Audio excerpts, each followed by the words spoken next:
Bu felekler nerede atasan?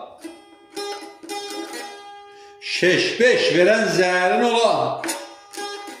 Ortalığa bəxt qoyasan, aparmağa sərin ola.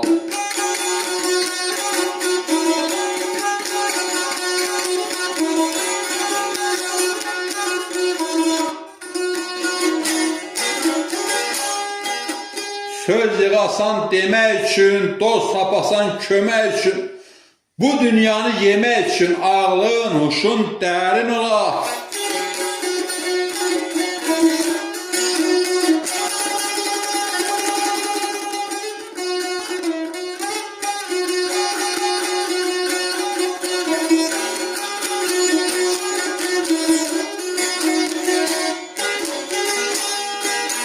Ürəyini bənd etməyə, ləblərini qənd etməyə, zülfünü kəmənd etməyə mələk misal pərin ola.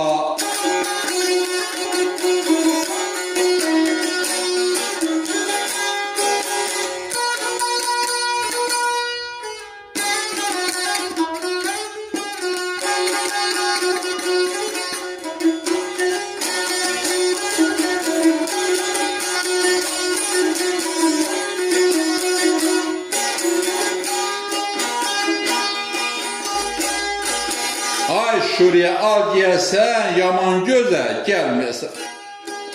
Bir deyənə beş deyəsən, arxada bir nərin ola.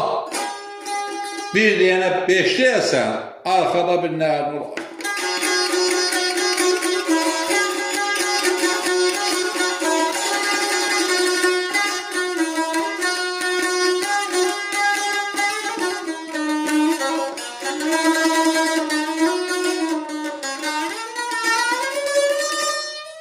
Ustadlara rəhmət, sizə can sağlığı.